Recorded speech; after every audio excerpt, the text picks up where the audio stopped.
नमस्कार मित्रों, मैं हूं उमंग और आज हम बात करेंगे फायर की। फायर होता है फाइनेंशियली इंडिपेंडेंट रिटायर अर्ली। इससे रिलेटेड बहुत सारी वीडियोस आपको यूट्यूब पे मिल जाएंगी जहां पे वो आपको तीन चीज़ें बताते हैं। पहला, आपको सेव करना है अपनी सैलरी का 50 to 70%। दूसरा, आपको उसे जो आपने सेविंग करी है 50 to 70%, वो आपको किसी लो रिस्क वाले इन्वेस्टमेंट में लगाना है जो कि इन्फ्लेशन को बीट करता हो।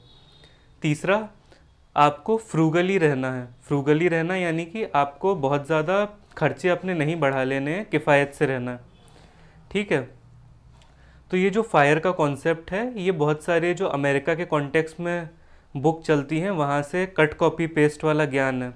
तो इस चीज़ के साथ कई समस्याएं हैं जिन्हें मैं एक एक करके आपको बताता हूँ।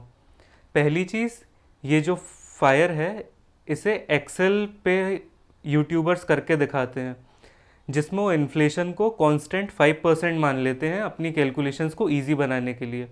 बट जो इन्फ्लेशन होता है वो आरबीआई कंट्रोल करता है फ्लेक्सिबल इन्फ्लेशन टारगेटिंग फ्रेमवर्क के तहत, जिसमें अभी उन्होंने जो रेट ले रखे हैं वो 4% to 6% है।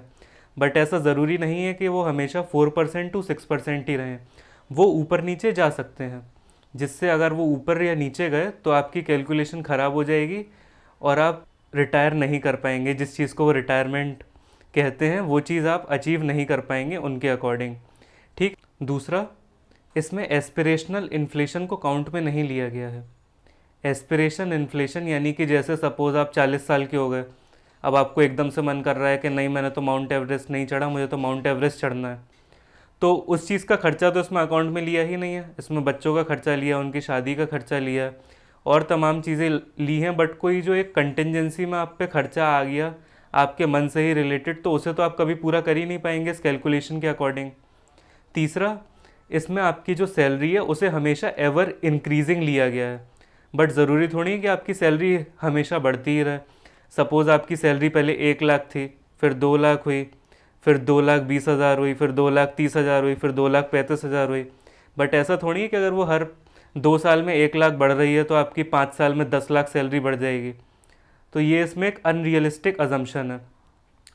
तो इसे बहुत ज़्यादा अच्छे से इस कॉन्सेप्ट को सोचा नहीं गया, बस कट कॉपी पेस्ट कर दिया गया।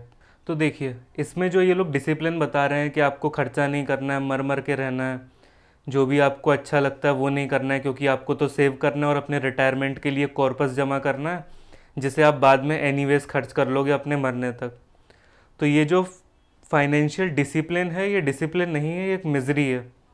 मिजरी इसलिए है क्योंकि आपने अपनी ज़िंदगी में जो आपके कमाने वाले साल थे, जैसे कि 25 साल से लेके 55 साल तक आपने कोई खर्चा नहीं किया, या लेट से 45 तक कुछ नहीं किया इनकी कैलकुलेशन के अकॉर्डिंग, फिर एकदम से आपका खर्चा करने का मन कैसे होने लगेगा।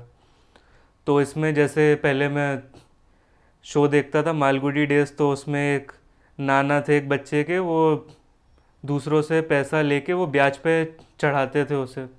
तो उसके बाद वो उसे मूवी दिखाने ले गए, तो वो भी इतना पार्सिमोनियस होके लेके गए कि उन्होंने ना खर्चा किया ना कुछ किया।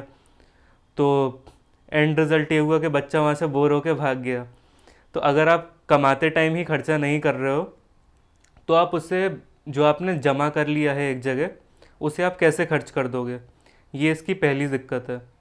दूसरी चीज़ ये है कि ये वाली वीडियोस आपको देखने की ज़रूरत ही क्यों पड़ती है, क्योंकि आपकी अभी जो करंट जॉब चल रही है उसमें मिजरी है। तो आप सोचते हो कि कब मैं इतना सारा पैसा इकट्ठा कर लूँ कि मुझे कभी काम ना करना पड़े। बट वो जो आपकी जॉब में मिजरी है, उस चीज़ को आप लोग नहीं देखते हैं कि उस चीज़ को मैं परमानेंटली कैसे सॉल्व करूँ। ठीक है। नेक्स्ट चीज़ है कि इससे आपका ब्रेन जो है वो लिमिटेड हो जाता है, कि आप कोई दूर की चीज़ नहीं सोच सकते। जैसे कि आपने इस पूरी कैलकुलेशन में अपने आने वाले, जब तक आप 40, 45, 50 साल के नहीं हो जाओगे तब तक आपने यही मान लिया कि मैं नौकरी ही करूँगा। अब ज़रूरी थोड़ी है कि आप नौकरी ही करते रहो उस समय, बट अब आपने कैलकुलेशन बना ली है, इतनी उसमें मेहनत कर ली है, अपना टाइम लगा लिया है, तो उसमें संक कॉस्ट फैलेसी आ जाती है कि अब मैंने इतना इसमें एफर्ट लगा लिया, अब मैंने नौकरी अगर छोड़ दी तो मेरा काम कैसे होगा। ठीक है। तो इसमें एक्चुअल जो समस्या है वो एड्रेस नहीं हो रही। नेक्स्ट चीज़, ये जो इन्फ्लेशन इसमें लिया गया है, वो पहले तो मैंने बताया कि 5% लिया गया है, जो कि एक अनरियलिस्टिक अजम्पशन है। दूसरी चीज़, जो इन्फ्लेशन होता है वो दो तरह से कैलकुलेट किया जाता है। पहला होता है कंज्यूमर प्राइस इंडेक्स, दूसरा होता है wholesale price index. Consumer price index में 260 कमोडिटीज़ आती हैं और होलसेल प्राइस इंडेक्स में 697 कमोडिटीज़ आती हैं। बट इसमें आपकी स्टारबक्स वाली कॉफ़ी और आपके गोलगप्पे और चीज़ें जैसे कि घड़ी हो गई और बेसिक एम्यूनिटीज़ जो कि लग्जरी में आती हैं वो जनरली काउंट नहीं करी जाती। अगर हम उसका इन्फ्लेशन काउंट में ले लें तो फिर वो 5% से बहुत ज़्यादा ऊपर चला जाएगा। तो इस फायर को बुझाने का सॉल्यूशन क्या है कि कैसे आपकी लाइफ जो है वो मस्त हो सकती है ताकि आपको पैसे के बारे में और इस फायर के कॉन्सेप्ट के बारे में सोचना ही ना पड़े। सबसे पहले आपको एक्चुअल प्रॉब्लम को एड्रेस करना पड़ेगा कि मिजरी आपकी जॉब में है।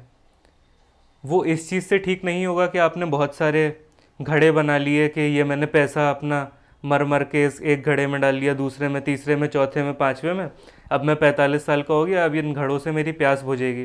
तो वो घड़े तो एक दिन ख़त्म हो जाएंगे। आपको एक कुआं बनाना पड़ेगा ताकि आपके पास लेवरेज आए और जो आपकी जॉब है जहाँ पे आप मिजरेबल हैं वो आपकी मिजरी ख़त्म हो पाए। ठीक है। दूसरी चीज़, आपको ऐसे ट्रीट करना है लाइफ को कि लाइफ एक रेस नहीं है। अगर आप हर समय ट्रेडमिल पे दौड़ते रहेंगे, जैसे कभी आप करके देखना, आप ट्रेडमिल पे बहुत तेज़ दौड़ रहे हो तो आपके दिमाग में विचार आने बंद हो जाते हैं। तो ज़रूरी थोड़ी है कि आप जॉब में भी उतना ही तेज़ दौड़ते रहो। आप आराम आराम से चलो, इधर उधर देखते हुए चलो ताकि आपको दिख पाए कि और क्या किया जा सकता है। उस चीज़ को जब आप स्टार्ट करो, ग्रो करो, तो आप उसमें एक्सेल कर सकते हो। तो लाइफ को एक रेस की तरह ट्रीट मत करो। तीसरा, चीज़ों के अंदर उतरो, लाइक बी रिसेप्टिव। जो चीज़ आप समझ रहे हो उसे अपने दिमाग में जाने दो। ये नहीं कि हड़बड़ाहट में जैसे 1.5x पे 2x पे आप लोग वीडियोस देखते होंगे, जनरली यूट्यूबर सजेस्ट करते होंगे, तो वो ब्रेन में एब्जॉर्ब नहीं होती है। तो कोई भी चीज़ समझो, उसे अपने दिमाग में एब्जॉर्ब होने का टाइम दो। ठीक है। Thank you very much.